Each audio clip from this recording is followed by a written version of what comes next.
Hello everybody, আসসালামু আলাইকুম, hope you all are well.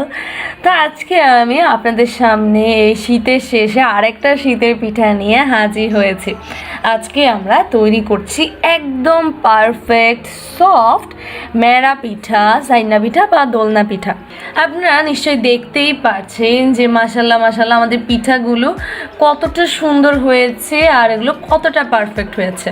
এই মেরা পিঠাগুলো তৈরি করতে অনেকে অনেক সময় অনেক সমস্যায় পড়েন, পিঠাগুলো বেশি শক্ত হয়ে যায়, দেন আরও বিভিন্ন সমস্যা হয়। তো আশা করি এই রেসিপিটা ফলো করলে আপনাদের পিঠাগুলো একদম পারফেক্ট হবে। আপনারা নিশ্চয়ই দেখেই বুঝতে পারছেন যে পিঠাগুলো কতটা সফট হয়েছে। আর রেসিপিটা যদি ভালো লাগে ভাই অবশ্যই একটা করে লাইক কমেন্ট করবেন। রেসিপি ভালো লাগার পর যদি একটা কমেন্ট করেন বা একটা লাইক করেন কী বা হবে বলেন? So please, if you like this video, please comment, like and share it with your friends and family. তো চলুন আর কথা না বাড়িয়ে আমাদের আজকের রেসিপিটা শুরু করা যাক।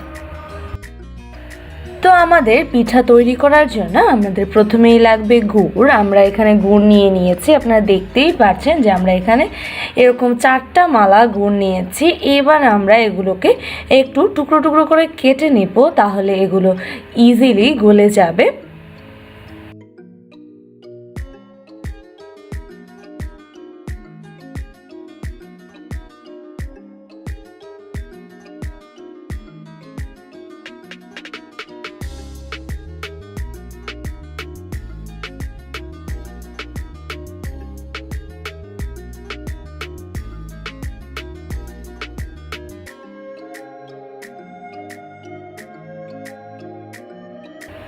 এই যে আমরা এগুলোকে কেটে নিয়েছি, এখন আমরা এর মধ্যে পানি দিয়ে তারপর এগুলোকে চুলায় বসিয়ে দিব।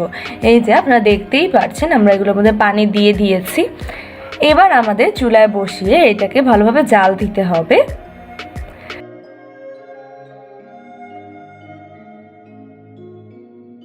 দিয়ে দিচ্ছি 4-5টা তেজপাতা।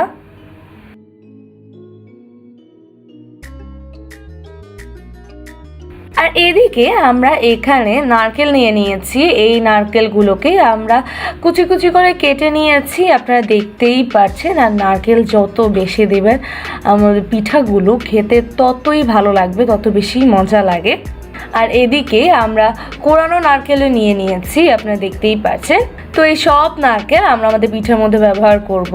আর এদিকে এই যে আমরা এটা নাড়তে নাড়তে এখন আমরা এতে দিয়ে দিলাম পরিমাণ মতো লবণ। এবার এটাকে ভালোভাবে নেড়ে চেড়ে বেশ কিছুক্ষণ ধরে আমাদের এই গুড়টাকে জাল দিয়ে নিব। তো এখন আমরা এতে আমাদের নারকেলটা অ্যাড করব। প্রথমে আমাদের কুচি করা নারকেলটা দিয়ে দিচ্ছি। নারকেলের এই কুচি কুচিগুলো যখন পিঠা খাওয়ার সময় মুখে পড়ে এটা অনেক মজা লাগে, তা আপনারাও এভাবে দেওয়া ট্রাই করবেন। এবার আমরা আমাদের কোরানো নারকেলটাও দিয়ে দিচ্ছি। তো এবারে নারকেল সহ এটাকে আমরা নেড়ে চেড়ে এটাকে আমরা বেশ কিছুক্ষণ ধরে জাল দিয়ে নিব বা রান্না করব, যেটাই বলেন।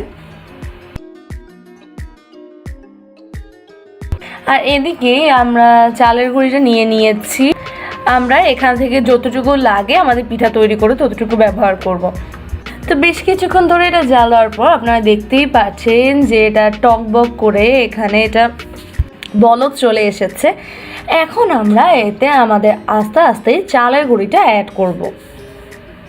চালের গুঁড়িটা অবশ্যই বুঝে অ্যাড করতে হবে, কখনোই চালের গুঁড়ি একসাথে বেশি অ্যাড করে দিবেন না, তাহলে কিন্তু পিঠার যে এই ডোটা ওটা অনেক শক্ত হয়ে যাবে আর পিঠাগুলো সুন্দর হবে না।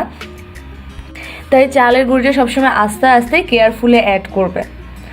তো আপনারা দেখতেই পাচ্ছেন যে আমরা আস্তে আস্তে চালের গুঁড়িটা দিয়ে দিচ্ছি। তারপর আমরা একটু নেড়ে চেড়ে বুঝে তারপর আমরা আরও অ্যাড করছি। তো আপনারাও এভাবেই চালের গুঁড়িটা অ্যাড করবেন।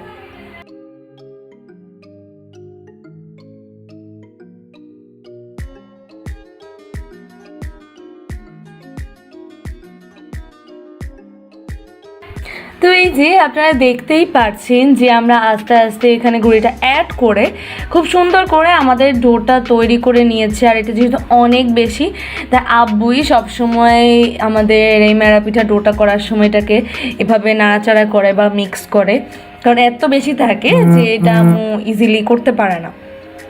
তো আমাদের ডোটা তো রেডি, এবার আমরা এটাকে নামিয়ে নিব।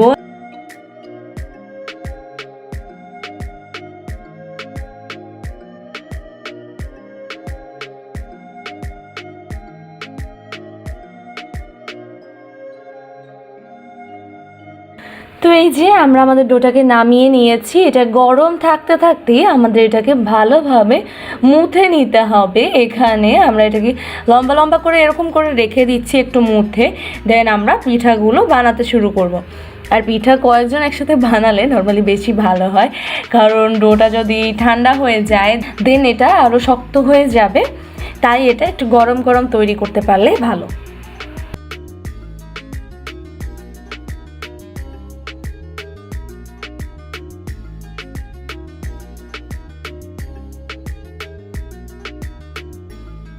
তো এই যে আমরা এখানে 3-4টা পিঁড়ি নিয়ে পিঠা তৈরি করতে বসে গিয়েছি।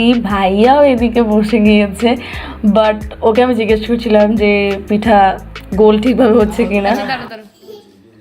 ভাইয়া পারছো বানাইতে? আর ওগুলো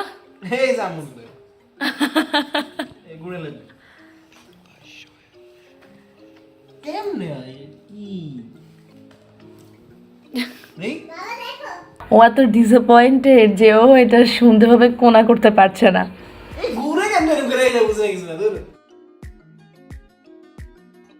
তো এইভাবেই আমরা সবাই মিলে পিঠা বানাতে বসে গিয়েছি। এখন আমরা আস্তে আস্তে করে পিঠা সবগুলো বানিয়ে নিয়েছি। আপনারা আপনাদের পছন্দ সেই অনুযায়ী পিঠাগুলো তৈরি করে নিতে পারেন, বা আপনাদের অঞ্চলে যেভাবে তৈরি করে সেভাবে তৈরি করে নেবেন।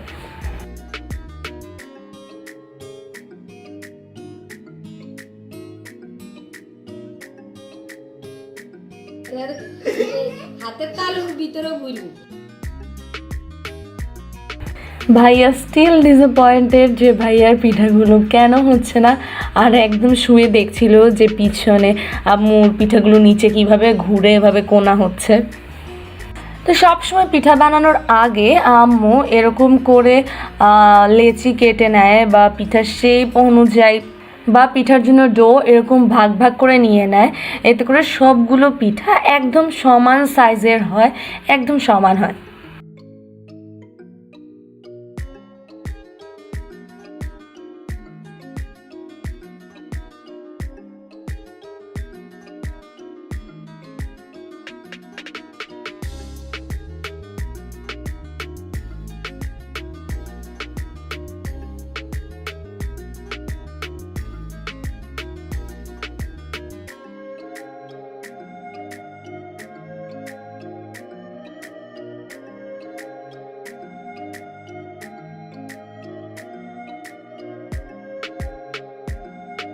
তো এই যে এইভাবেই আমরা আমাদের প্রথম ব্যাচে পিঠাগুলো তৈরি করে নিয়েছি। আর এই যে ভাইয়ার পিঠা, তো এখন আমরা প্রথম ব্যাচেটা চুলায় বসিয়ে দিব।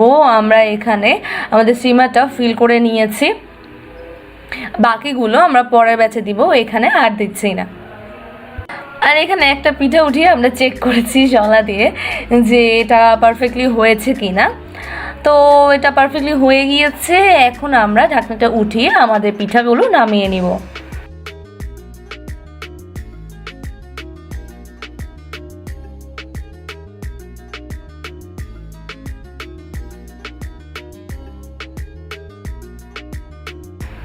তো এই যে আমাদের নেক্সট ব্যাচের পিঠাগুলো রেডি, আপনারা দেখতেই পাচ্ছেন। এটা আমরা আমাদের স্টিমের মধ্যে নিয়ে নিয়েছি, এটা এখন আমরা চুলায় বসিয়ে দিব।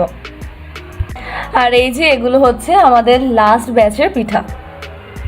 মাশাআল্লাহ আমাদের সেকেন্ড ব্যাচের পিঠাগুলো খুবই সুন্দর হয়েছে, আপনারা দেখতেই পাচ্ছেন।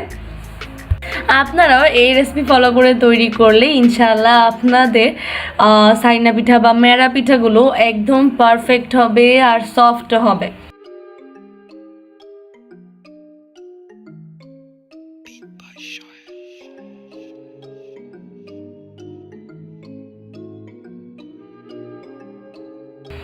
তো এখন আমরা আমাদের থার্ড ব্যাচের পিঠাগুলো দিয়ে দিব, এগুলাই লাস্ট।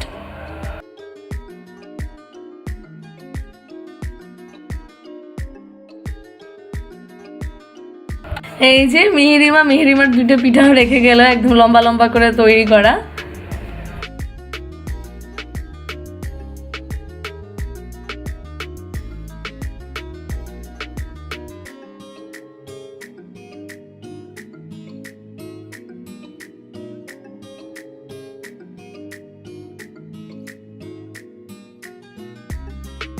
পিঠাগুলো এত সফট, এত সুন্দর, এত পারফেক্ট হয়েছে যে কি বলবো, আপনারা দেখতেই পারছেন যে মাশাআল্লাহ কতটা সুন্দর হয়েছে।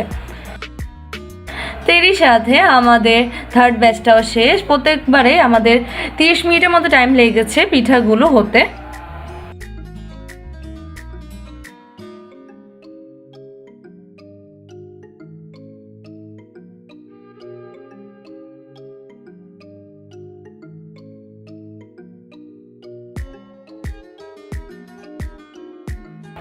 তো আমাদের সবগুলো পিঠা একদম রেডি, আপনারা দেখতেই পাচ্ছেন যেগুলোর কালারটা কতটা সুন্দর হয়েছে। আমরা আপনাদেরকে ভিতরেও দেখিয়ে দিচ্ছি যে এগুলো কতটা পারফেক্ট হয়েছে। এই যে আপনারা দেখতেই পাচ্ছেন। তো আশা করি আমার আজকের রেসিপি আপনার কাছে ভালো লেগেছে। আপনারা এটা আমাদের রেসিপি ফলো করে তৈরি করলে ইনশাল্লাহ আপনাদের পিঠাগুলো অনেক পারফেক্ট হবে। হ্যাঁ, এগুলো তোমার। এই যে মিহিরিমা পিঠাটা নিয়ে নিয়েছে, আর সিয়ামও ওর পিঠা নিয়ে নিয়েছে। ওরা খুব এনজয় করে পিঠাগুলো খেয়েছে, ওদের কাছেও এগুলো খুবই ভালো লেগেছে। আশা করি আপনাদের কাছেও অনেক ভালো লাগবে। ভিডিওটা ভালো লাগলে লাইক, কমেন্ট, শেয়ার করতে ভুলবেন না। তো ভালো থাকবেন, সুস্থ থাকবেন, আমার সাথে থাকবেন। আসসালামু আলাইকুম।